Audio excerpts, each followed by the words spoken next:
Hello, everyone. I'm Laura from AIADC. Thank you for joining us this afternoon. The Asian American Designers Union and AIADC are very pleased to welcome you to Design in Asia Summer Palace, sponsored by Perkins Eastman and U Architecture. Before we get started, a quick legal disclaimer. By participating in this webinar, you're granting your permission to be recorded and for the recording to be distributed as AIADC and the Washington Architectural Foundation may choose. Also, we'd love to hear your questions. To ask a question throughout the presentation, please click the chat button at the bottom of your screen. The presenter will be answering your questions at the end of the program. And now, it's my pleasure to introduce to you architect at Perkins Eastman and our presenter today, Zihan Wang. Z? All right. Thanks, Laura. So hello, everybody. Thanks for tuning in. Hope you are doing all right as we enter August. And hopefully today I can, provide you a little interesting distraction of the day. I guess, first of all, a little bit about ourselves. AADU, we are a platform for empowering Asian American architects, designers, and engineers to grow personally and collectively. We host a whole bunch of activities from now and then, and please tune in for more things as they come. All right, so I know the topic I put up there was Design in Asia Summer Palace. We kind of thought about that topic when I didn't really know exactly what I was going to talk about. So in reality, what this is really about, it's sort of a little historical context about power, about summer, and as I would like to call this particular guy, a hopelessly romantic man. And this presentation will be divided into 4 sections. A palace architecture, summer palace, a specific building in summer palace called Yunguan, and why I want to talk about those things. So let's dive right in. First of all, palace architecture. Historically in China, so our recorded monarchy era lasted from over 1,000 years before Christ to 1912, 1911. So there's over 3,000 years of palaces being built for each of different individual dynasties.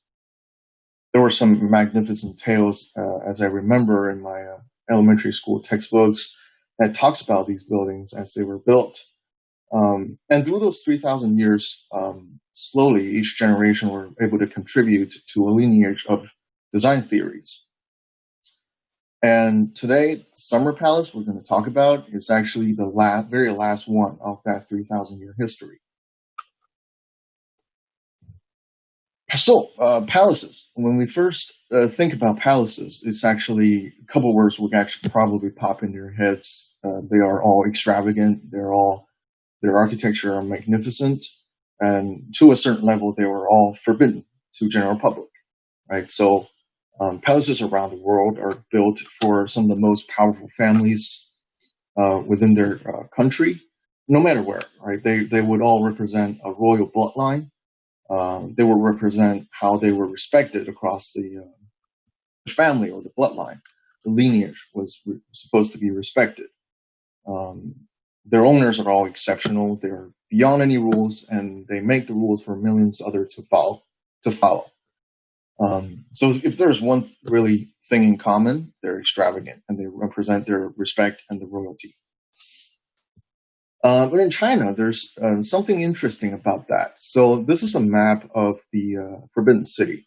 Everybody probably knows. It's in the very center of Beijing today. It's probably also one of the larger palaces that still remains worldwide. And how big is that? So just to give you a little concept how big these things actually are. So the Forbidden City is just slightly larger than the planned National Mall in DC, within the city walls of the Forbidden City. And then back to what I meant by there's a little bit more to representing royalty, is that in the design of the Forbidden City, it actually represented another idea of how the emperors were treated, were looked at in ancient China.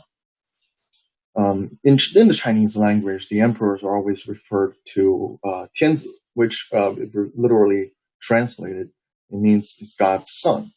It means all the emperors, their powers are given to him by God. He's a representative of God. So it's not just about being noble. It's also about being that representation. So in this planning of Forbidden City, right, there's very clearly, from a planning perspective, you can see two very clear traits. One is the symmetry across the east-west direction, and the hierarchy along this north-south, very clearly identified central axis. As you can see here, the sort of this central axis, obviously not everybody, as you come in here, you can just come in, walk in, and meet God, right? So the strong sense of hierarchy here is sort of represented.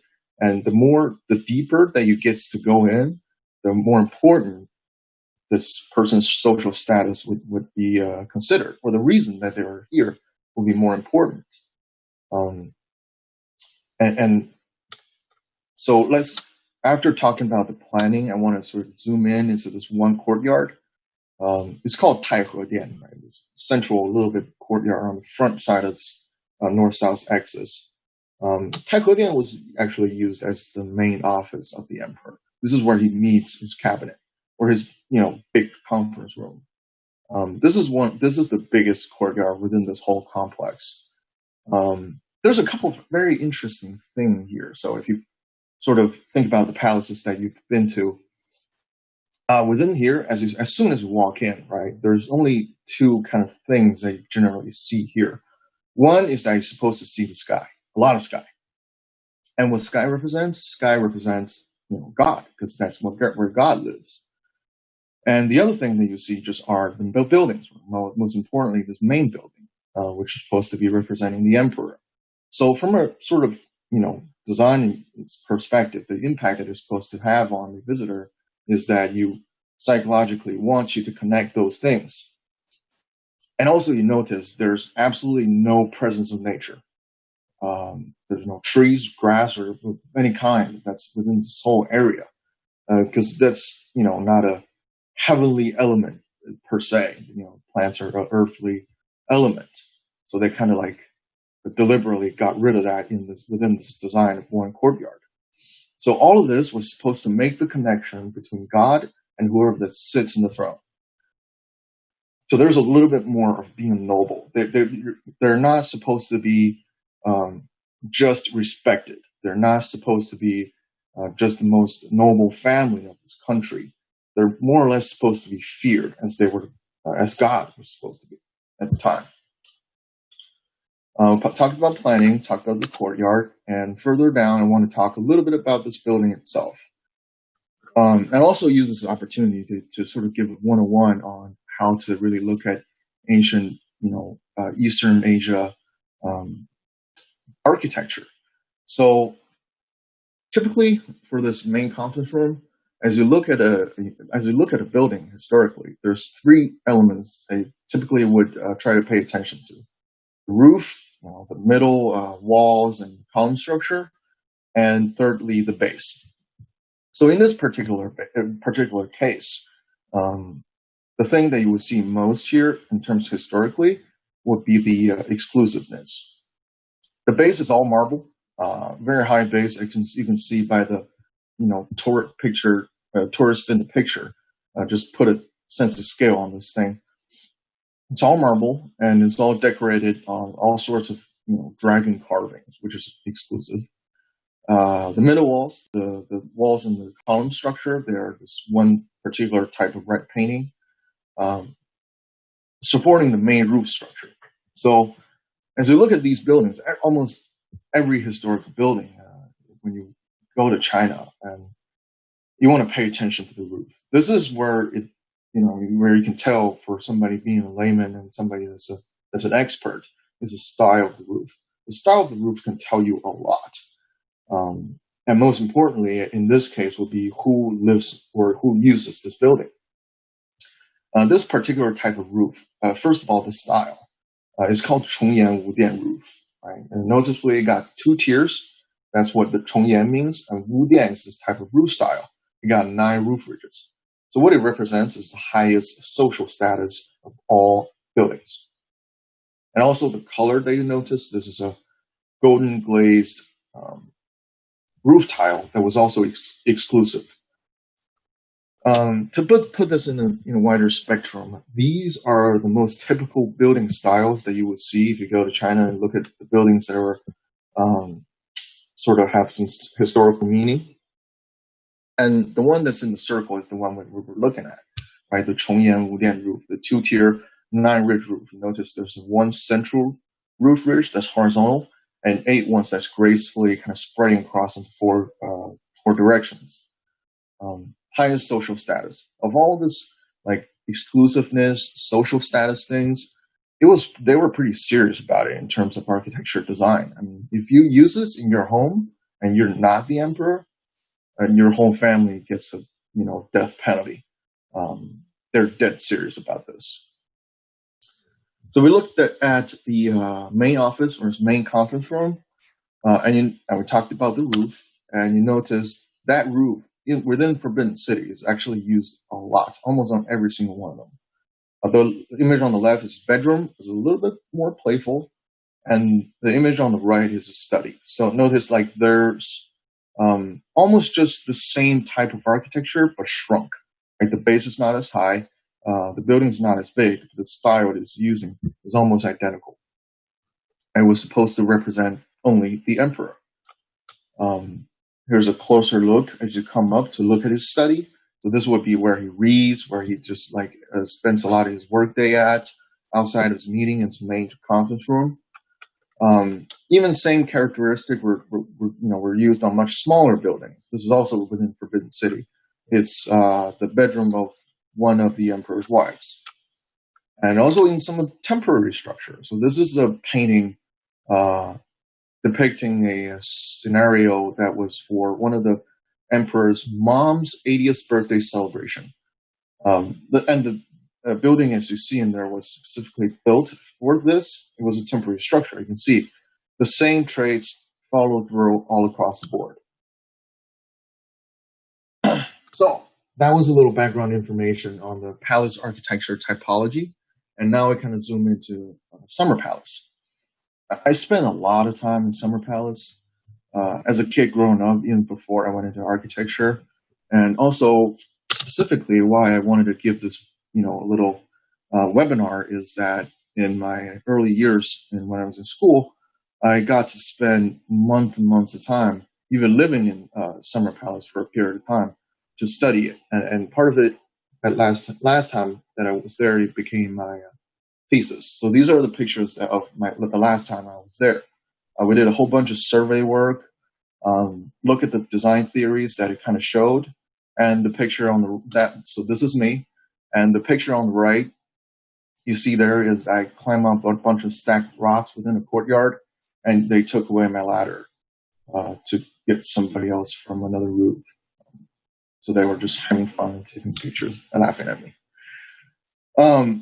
So yeah, I love this place. This is the main view, or the most famous view probably, as you walk in here. You will be sitting on the east side of this big lake, and you're looking at the main buildings within Summer Palace. And I want to use this kind of slide to give you a little bio about Summer Palace for those of you that has never been there or didn't really hear about it until today. So first of all, where it is. It's in Beijing. It's in northwest part of Beijing, like closer to the mountains. What is Summer Palace? It's kind of, you can sort of tell it in the name. So in a nutshell, it's the main summer house of the emperor at the time. If we extend that concept a little bit, is that if, I live in DC and I would have, I'm a very powerful man, so I would have, at the foot of the mountains of West Virginia, I would have a piece of land that is 716 acres big.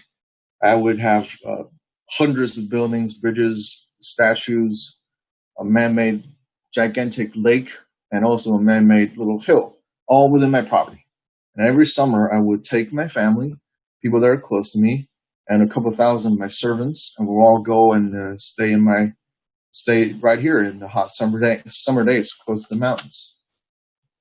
So that's roughly what Summer Palace is. Who built it? Is this dude. His name is Hong Li, and historically he was referred to as the Qianlong Emperor. He ruled from 1735 to 1796, just shy of 61 years, which is pretty amazing at the time. And the painting that you see on the left was drawn on the first year that he took the throne, and at the time he was 24. So within all Qing dynasty, which is his dynasty, it was seventh emperor, and the dynasty ruled for just shy of 300 years. And that's the time the little red block that you see there is roughly eyeballing the time that Qianlong Emperor ruled. And the 1749 to 1751 was the time that the Summer Palace was constructed.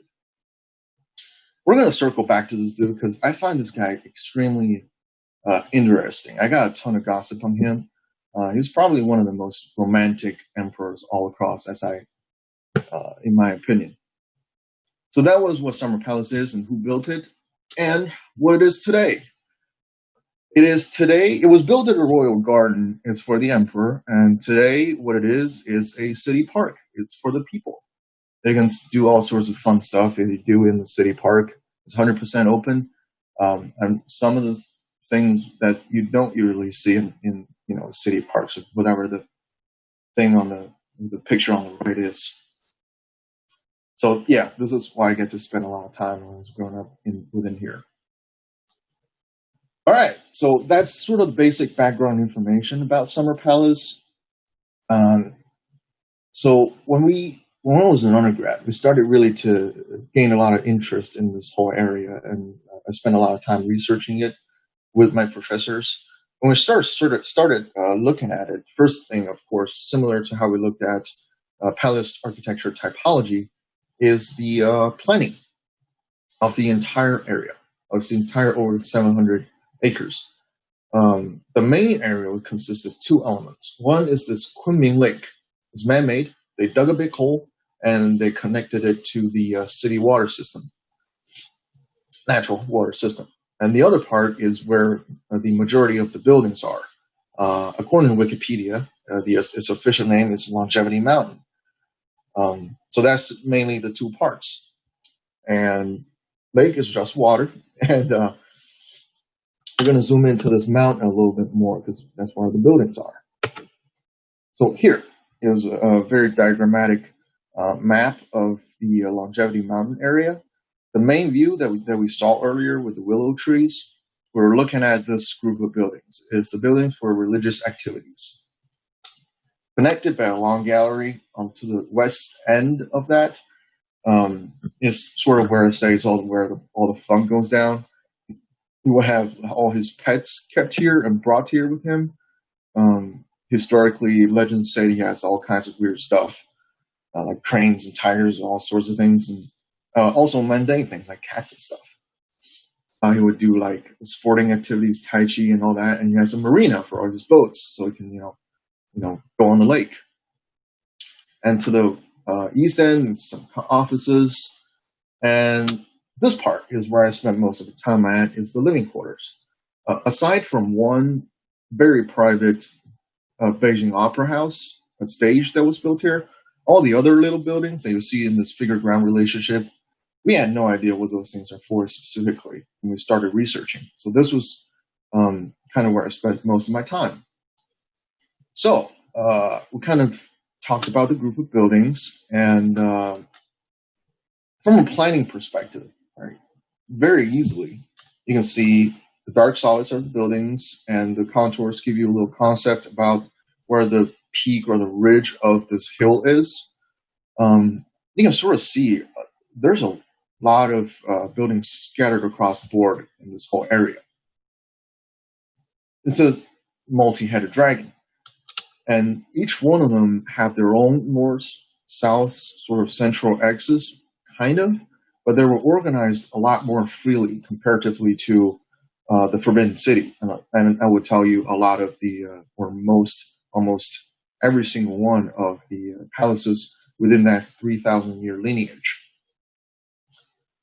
So very clearly, it did the planning of the summer palace, at least the buildings. It did one very significant thing, is that it broke a trend. It broke this trend of the sky. The god got to sit in the middle in his throne and see whoever would come to meet him. He broke this trend of inflicting a sense of hierarchy and a level of security and holiness along that central axis. It just completely shattered it and scattered it across this south side of the hill. So as a planning, this was the question that we asked: is that why broke this trend? It was very obvious that it did it, but we just had to ask why. Taking that question, we started looking into this living quarters because we have deadlines. We had to part of the deadlines is the survey work that we absolutely have to finish at the time. So we took a closer look at the living quarters, and specifically at this one building. It's called Yiyunguan. Within the living quarters, a little bit of information about Yiyunguan is the name. Obviously, the first thing you need to look at is the name of the building. Yiyunguan, 3 characters. The first character, Yi, it means suitable for in Chinese. And Yun is a little bit more complex because this particular one, it refers to a type of special instance is best used for or best known for keeping the bugs away from damaging the books. And Guan just means pavilion. So Yiyun Guan, as we combine the 3 characters, it kind of means this is a pavilion that's suitable for book instance, right? Where you keep the books. So just by that name, we kind of figured, yeah, at least one function that used to happen here when the emperor built this, it was meant to be his study. And clearly, as you can see right here, this is one early morning at the time, one winter chilly morning. I climbed up between thousands and thousands of tourists came in here and took this picture. The first thing that you actually see here, it's very different than the things that we saw in Forbidden City, right? If you compare this in a parallel direction to his study in Forbidden City, and just look at the size of the people in this picture, right? See how small they are. Comparatively, it will give you a sense of scale of this, how big this building is. And you also look at this one. Well, we look at the back of the house. This is our tourists are coming in. See how just from the scale of the people and the building in here, from the material that is used, and just from the style that you can see that's clearly very different. To give you a sense of scale here, it's actually not that much fancier than what you will probably find in some of the well-maintained civilian houses that you will find today in Beijing. But they all have the same people, same person living in them, the most powerful person in all of China at the time. So that was the second question that we asked. Just what happened to you? What happened to this guy? Why did he live in that? And when he built something new, he built something like this, an ordinary thing, ordinary home. Then the palace. We started surveying the whole thing. We measured down to every brick, 3D scanned the entire thing, pieced it all back together. After surveying, we drew a ton of drawings. This is the front elevation that we saw in the picture earlier. At the time, it was drawn in AutoCAD. I remember those days. So the front elevation, there are some very interesting things that you actually see in here, right? We talked about the 3 things that you see in palace architecture in the individual buildings. You got the base, you got the walls and the columns, and you got the top tier, which is the most important tier, is the roof. So let's look at this one. So first of all, there is a base. The base is nothing like marble, as fancy as that. It's not as high as a couple of stories high. Just 3-4 steps leading up. The stone was just regular local granite stone cut in long, huge rectangular shapes. Nothing super fancy about it. The mid part is the sort of columns and wall structure, the one that we saw earlier, it has 9 column spans, and each column span is much larger. Well, this one only has 5 column spans. The walls are just very typical gray bricks. It's not colored in red. Only the columns are colored in a dark red color. We got a front porch, and entries in the middle, and we go into the most important section here, the roof. As I said earlier, the roof is the one thing. If we look at one thing about this building, we want to talk about one thing, is the roof. The roof will tell you who uses this building. Because there's a strong sense of style that represents social status. And this particular type of roof is called 卷棚硬山 roof.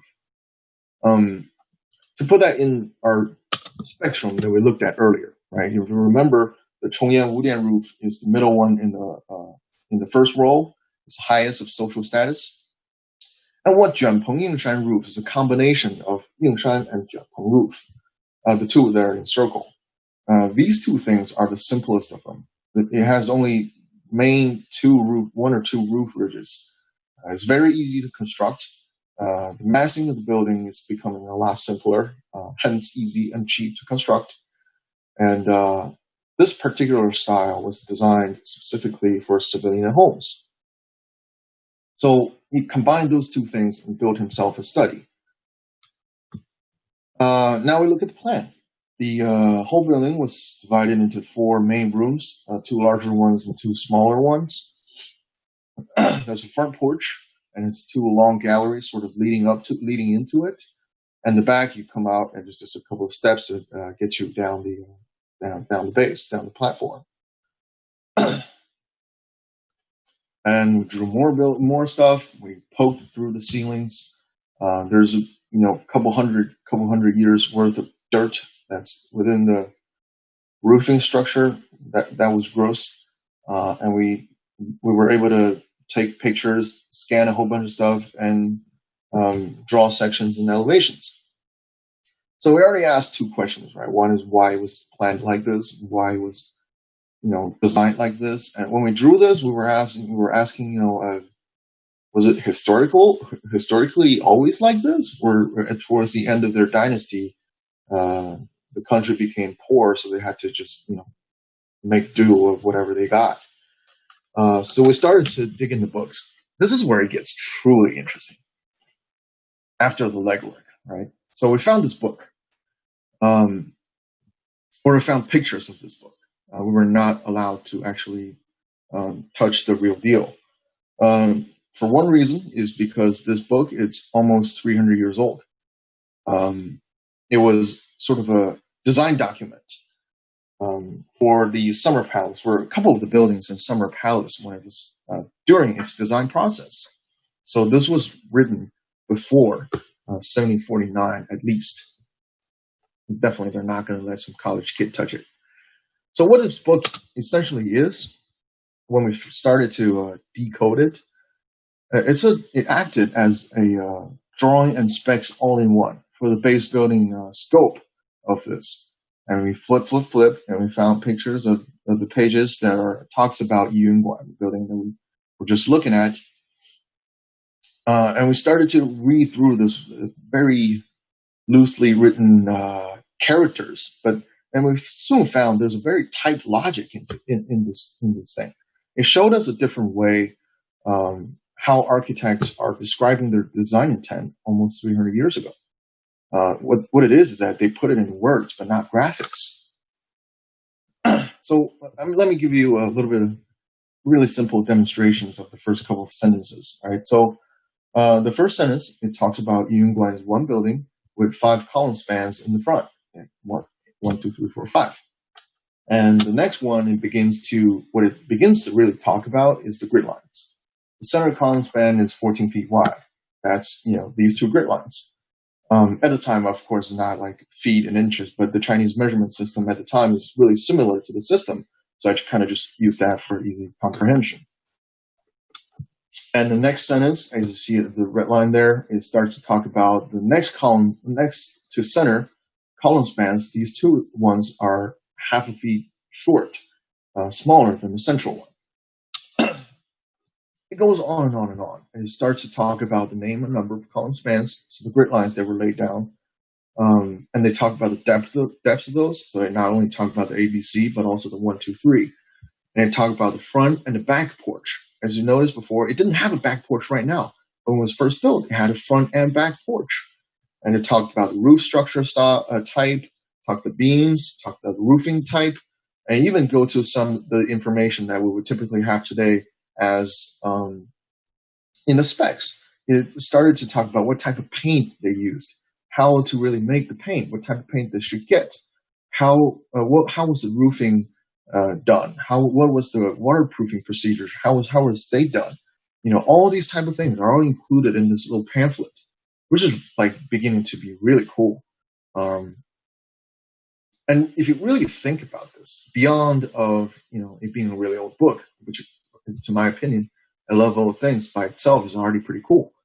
What it does philosophically is that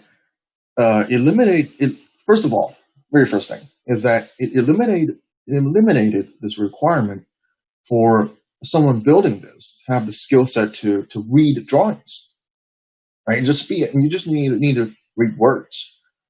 This has actually simplified the process for this workers on site significantly. And also, the next thing is that it's relatively a lot easier to carry than a set of drawings. A set of drawings, you got to carry it all around. At the time, it can easily get damaged because the paper is not as durable as what we have today.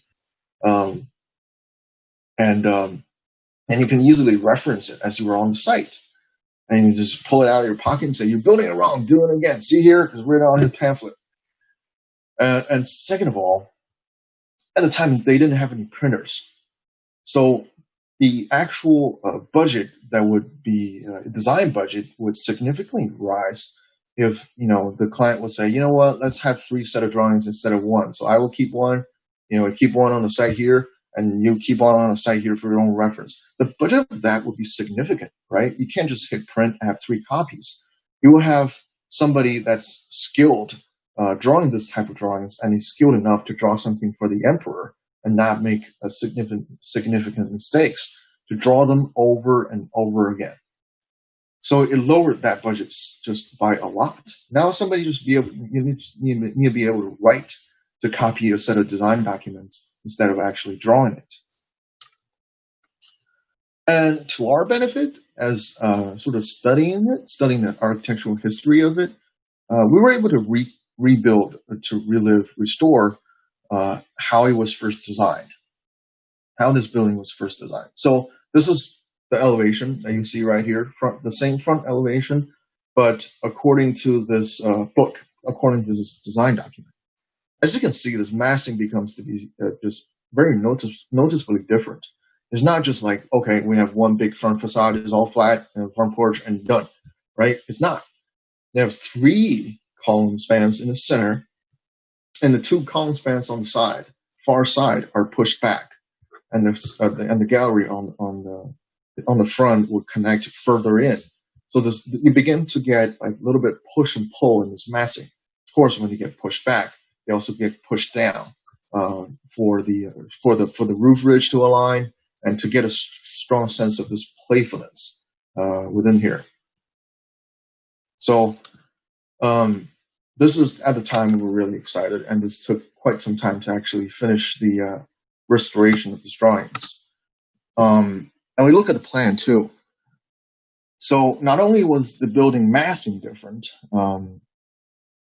you can clearly see if the massing is different, but how the building was used was probably also different. And also, this building was detailed out very differently. To give you a little bit example first, too, is that when we go back to this sort of first page, is that you notice down right here, before there was granite just cut in very long pieces of stones, but the book actually talked about it being a stacked stone. It was detailed out, more playful too. And also, how the space is organized very differently. It had a front and back porch as this in between interior and exterior. And also, there's one little detail there I found really interesting, is the steps. Also, the steps in the back. So what this one is called is not just it's rigidly cut steps. It's got 1, 2, 3. It's just two stacked stones that are roughly naturally shaped stacked stones that have a roughly flat top. It has a very romantic name. It's called 云步踏多. So 云步, yun means cloud. Bu means step. It's like you're stepping on cloud, and 踏多 means steps. I couldn't find a better image. Pardon me, but this is what it roughly would look like. So comparatively, it's also it brings a sense of nature into the design of this. Also more playful and more free. At this time, we were already pretty happy. And then we found another book. This is where it begins to be also fun, because even when we restored it, even when the massing becomes a lot more playful, right? It's still not at a state as is even close to the style it was in his Forbidden City. Even the same function, right? His study.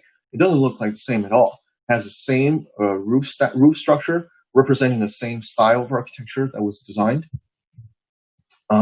So it's still sort of breaking the trend of this 3,000 linear year design lineage of palace architecture design theory. And I found this another book. This one is actually written is not as old as what it would be 270. It's not actually 270, 280 years old. It's only roughly about 200 and 210 years old ish. So it was written a lot later, actually one generation later. What it is a spec section division 9 and 12. So you got interior scope covered in this one. It's called 做法册. It covers finishes and furnishings.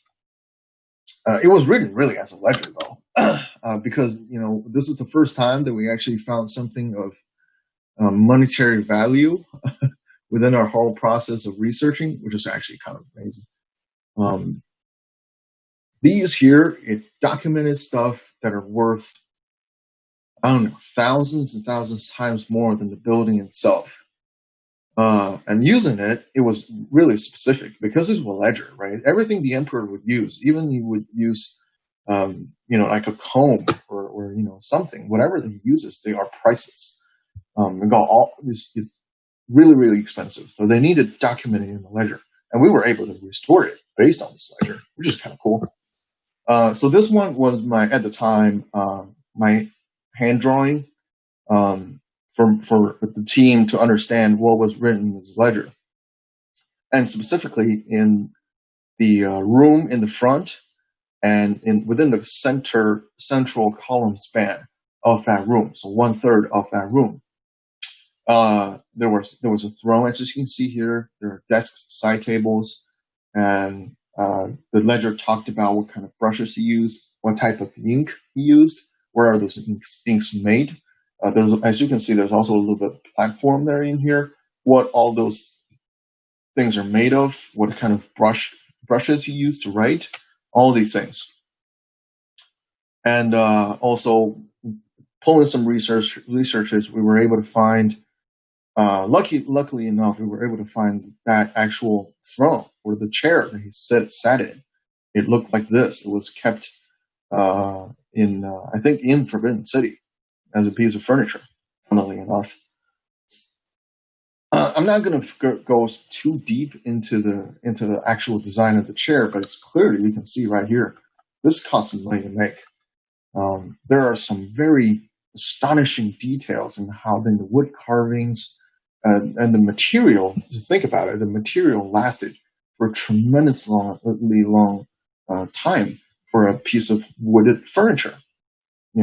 And regularly wooded furniture, they need to be very well maintained. But because of the specific type of wood, it was able to require a lot less work and still kept in this state today. So we kind of talked about the typology. We talked about summer palace planning. We talked about the individual building and the interiors, zoning further in. There was a lot of questions asked when we were actually researching this. Why they build it like this? Why the most powerful man across the entire country, the man that has it all, want to live in a building that's actually a lot closer to a civilian home than a palace, right? Does he not want to be understood as a god? But all the emperors before him, they were God. They were representatives of God. Why was this guy different, right? Why? And by the way, this painting is also one of the paintings that we found when it acted as a sort of a rendering to report to the client, the emperor, to say, okay, this is the thing, this is what you will see when this is built. And the big hand there is pointing at the Yuyuan that we just talked about. As you can see, the massing is different than what it is right now. So, this guy, why? Why did you do it? Qianlong Emperor, why did you do it? So now it begins to be the final part of today's webinar. My understanding of this at the time, a little bit mysterious man. Qing Dynasty. Before they were Qing Dynasty, they were a country called Manchuria. I learned that too according to Wikipedia. I didn't know the English name. As you can see right here, roughly you see the shape of China as it is right now. And Manchuria is at the northeast part of China. But at the time, it was not considered like China. It was its separate country at the time. When it's 1600s. Only this light purple area at the time was considered China, the Ming Dynasty, or the dynasty before the Qing Dynasty. So when the Qing Dynasty actually came to power, came to rule all the land, one thing that they faced was that the country was not in a very good state. The last dynasty was just overthrown by its own people, and its own people, the people that overthrown it were so corrupt, they got overthrown again. So Qing Dynasty, or Manchuria, when they took over, became the big Qing Empire at the time in the 1600s. The country was served to them on a pretty nasty platter, actually. And ethnicity was, of all challenges, the biggest challenge of all. Because they were essentially considered foreigners by the people that are native to the land, to the southern, historically considered land of China at the time. So the general population at the time, their thinking was like, we suffered long enough. We're starving. We went through decades of warfare to overthrow basically, two political powers. And now what? We're just gonna, we handed the country to another, to some other people. And they don't even how do they understand? They don't even understand us. We're not the same ethnicity. Everybody was scared. There's a lot of just tension across the entire country because they essentially they didn't understand each other at all. Their language was essentially very different. As you can see here, the one on the left is Manchu. The Qing people actually used. Historically, the Chinese people used Mandarin. The things on the screen all spelled out Wikipedia. As you can clearly identify here, even though I don't understand the language on the right, and a lot of you probably don't understand either languages, this is it's fundamentally different language systems. And these are two fundamentally different ethnicities, as you can tell too, because the Manchuria people, as they were, when they first became a political power, they were traditionally a nomad-dominated civilization. And historically, Chinese people who reside on this land for thousands of years, we were agriculture-dominated civilization. Our everyday life was different. Our currency was different. Language was different. Traditions were different. Festivals were different. How we got married was different. How we treat our kids, educate our kids are different. Everything was different. So it was naturally, there's no understanding. So there's a lot of tension. There's not a hate. And what the Qing Dynasty, what the Qing Emperor, the first Qing Emperors did was something that I find truly, truly exceptional. The first thing that they came in and they did is that, as a political power, as we rule everybody, which we really want to, they're saying, the first thing that we gotta respect is the historically considered Chinese people. We gotta respect their everything, right? We're not just randomly changing things. We're just an arbitrarily thing saying, well, now we rule you. We got a better military power. You got to, do whatever. They didn't do any of that. They didn't even build their own new palace. They moved in to the emperors that are to their predecessors' palace.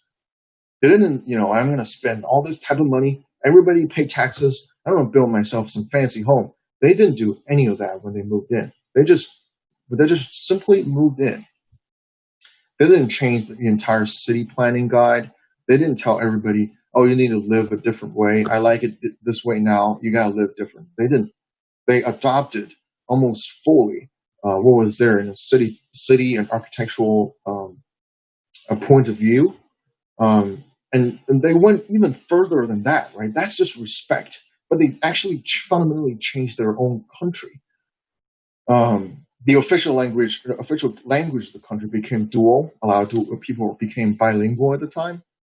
All the government official documents were began to be in both languages on the same page.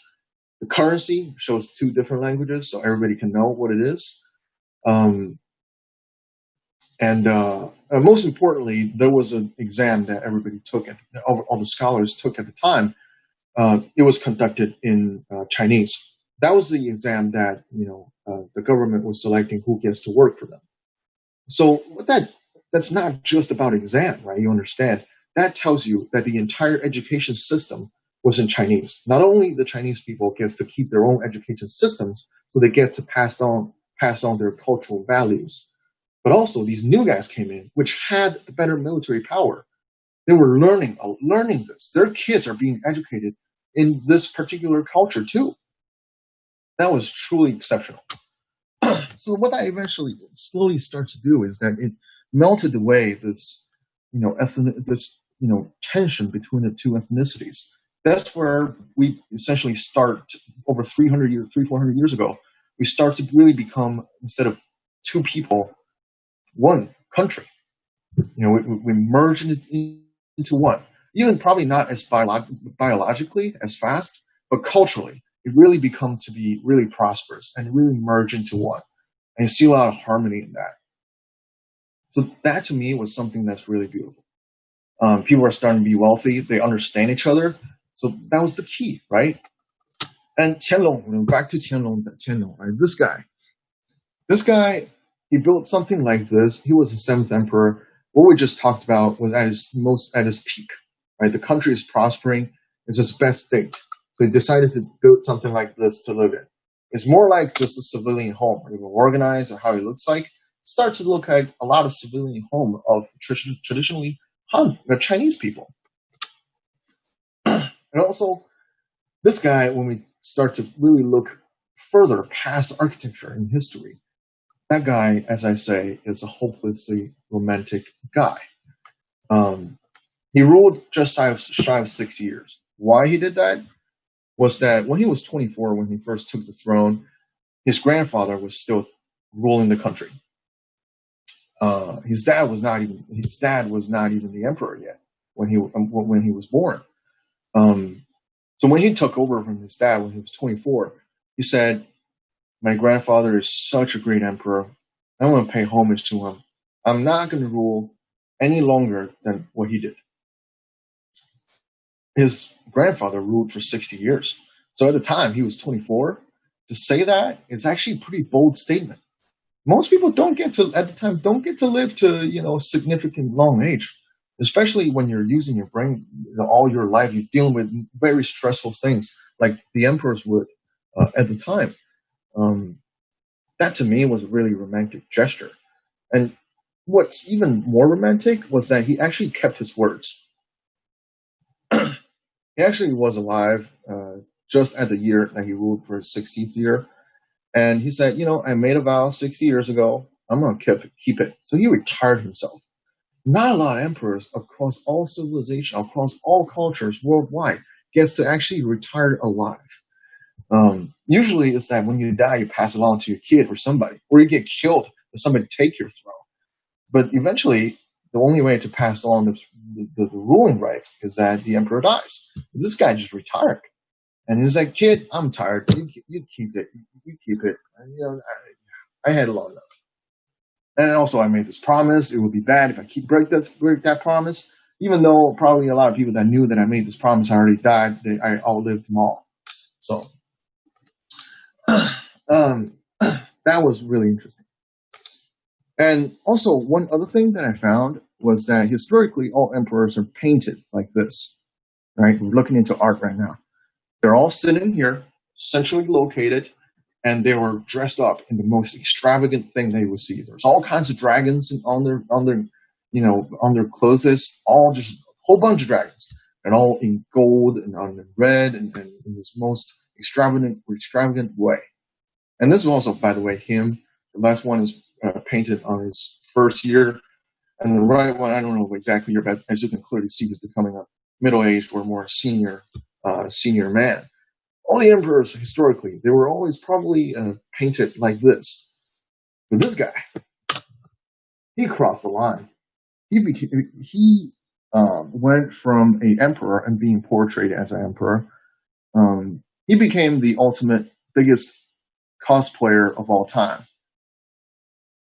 As you can see the picture on the left, he wants to be painted as a guy that has one leg up, sitting on a wicker chair, probably a summer night when it's full moon. He's sitting there with his kids, and they're drinking tea. And he's dressed up not in an extravagant way. This is just what a normal scholar or poet would dress up like. And also, this one on the right is my favorite. As you can see, he was literally portrayed as a poet. He was writing stuff. He was even looking sideways. He's showing the sides of his face. And very noticeable brushwork of how they painted his clothes. It's very noticeably different than how the rest of the paintings are pictured, right? He has obviously, I would feel like he's a little narcissistic because, my face got to be like this very carefully painted face, and my eyes got to look alive even. I'm popping out of the picture, and I have playful hand gestures, and my clothes is going to be this like little wavy, really free and playful brushwork. You can sort of see he wanted himself to be portrayed and, more importantly, remembered this way. More cosplays. The last one here is himself in a painting, as you can see, oddly enough, with a deer and a kid with a bunch of flowers. What this one actually is, see how he's dressed and what the thing he's holding and what the kid is holding? It was portrayed that he was in the mountains looking for some very rare medicine. The one that is holding his hand is called linger. It's something that's extremely rare, a rare medicine. I remember when I was a kid, like my dad used to tell me that when he married my mother, he gave my grandfather one of these, but it's not as fancy and they put it in their alcohol for 3 months and took it out and they drank the alcohol, which I find is pretty dope. And also the pictures in the middle, you can see the guy in the middle, the one that's the tallest of them all, is dressed up not as an emperor at all.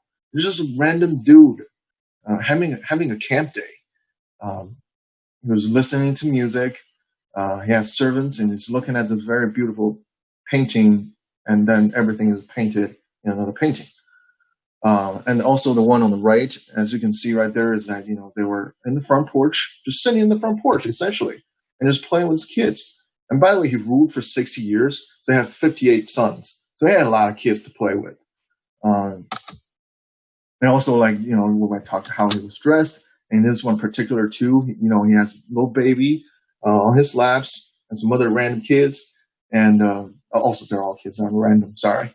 And he has this knocking on this like little jade musical instrument to really play with the kid, and the kid is reaching out to that and saying, "Oh, what's happening there?" So he wanted to be remembered this way. Of course, he has a lot of other cosplay things that he has done. Here you can see his portrait as that has a lot of Western influence, and see how he is dressed and everything. But he wanted to be remembered as not just another emperor. He's just not just another good politician or leader. You want to be remembered as a man that has seen and done it all. He's a painter, a musician. He is the ultimate art collector. a martial art master, a cunning military strategist, a good economist, a cultural ambassador, and everything in between. And finally, just the one emperor who gave it all up and retired himself. So this, to me, is why he did this, why he built something like this at the foot of the mountains, something as playful. He want to be a regular dude. He doesn't want to be the emperor. He doesn't want to be the god's representative. I'm tired of that. I've seen it all. I don't want to represent him. I want to represent myself. That's him. That's him. That's why I find this guy hopelessly romantic and somebody that's really interesting to look into. So this kind of concludes today's content. Hope I didn't bore you. And about just palace architecture and some random thoughts of mine. So thank you, everybody, for tuning in. And if you have any questions. Thanks, Z. That was really interesting. We do have one question here. Who were the architects for the buildings in the Forbidden City and the Summer Palace complex? And did they work exclusively for the emperor? And was there private practice? They were exclusive. They were actually, they have a specific department in the government at the time that were, if we say that right now, it would be a Department of Architecture. And the architects are actually very fascinating too. If you want to look into it, they were historically called the Lei family. What it is that actually before Qianlong, at the Qianlong's grandfather's years, every year there's sort of a democratic sort of election within the Department of Architecture. Who has the best skills gets to lead the whole department, gets to be the director. But funnily enough, for generations, this whole Lei family, they're all the leading architect for the emperor. They built the they built the Forbidden City, but they renovated it throughout the years. They built the Summer Palace. They built the Yuanmingyuan before that. They designed the Changchun even before that. So they kind of really dominated the entire imperial, all the imperial architecture or construction activities within almost all of Qing dynasty. Even when the Qing dynasty begins to weaken, be ridden by wars, they were still able to get work of their own and throughout all this time. So I hope I answered your question. They were exclusive, yes. We have another question. Did those architects who wrote those brochures do any physical model to illustrate their themes? That is a terrific question. They did. I had another sort of Pachacucha presentation in Perkins Eastman some time ago, but that was just getting to know coworkers. Yes, they did. They had a lot of models, but they were paper mache models that were built to extreme detail. If you look online, you can actually find pictures of them, and they had almost every single detail, down to even the painting colors within the model, and they can be taken because it's paper mache, right? They're all pieced together, and they were constructed similar to how the architecture was constructed, but to a rougher paper mache kind of a style. They can be taken apart, and they were used more or less as a record, and also more importantly as a presentation tool for their client, which is exclusively the emperor. Yes, so they did. Okay, another question. Can you say something about the ventilation and heating in the Summer Palace? That's very interesting because, first of all, in the Summer Palace, why it was good or why it was called the Summer Palace, well, I gotta say, it gotta, first of all, understandably, of course, feng shui right now in historical Chinese architecture study is something that we can't really grasp to the core of it. It was lost within generations. But noticeably in the plan that you would see, why do they need such a big lake? Right? Why do they need it? Because in the dominant summer wind, it will come from the south in Beijing, close to a lot of places, or even similar to a lot of places near us. The summer wind comes from the south, so as such a massive lake, as the wind blows through the water, it starts to cool the air, and you have the buildings scattered across the southern face of this big hill. So the cooled off summer breeze comes through, it starts to blow through and starts to slowly ventilate all these courtyards. And within the courtyards themselves, right, you would never see something that's gigantic for something as a living, within the living quarters. Even the religious buildings, they all had rely on this natural ventilation. That's why you can't really, live there well in the winter. Hopefully I answered that too. Okay, are there any other questions? You can just type it up. Here's another one. Also about plumbing. The plumbing in the summer palace? Well, there's nothing like the piping that we have right now. They will have their own bathrooms, and they will have the crew to actually clean them up daily. I'm not super clear on how the emperor would do that. They would have crew to clean them. Most specifically, I know that as of where the water came in. And this is also where they picked this specific location for the summer palace, because it was easy to connect to the water system, to natural water system.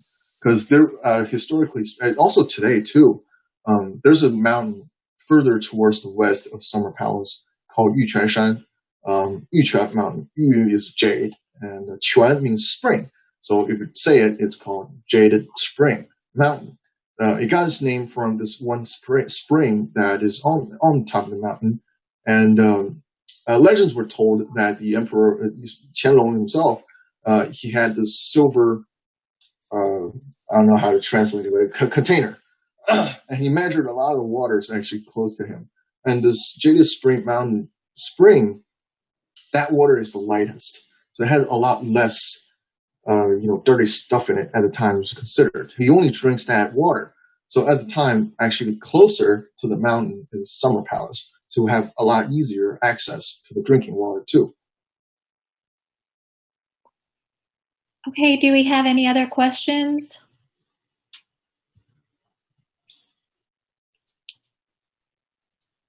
Okay, it looks like those are all the questions for today. All right, cool. So, yeah, thank you everyone for coming, and we'll see you next time. Thank you, everybody.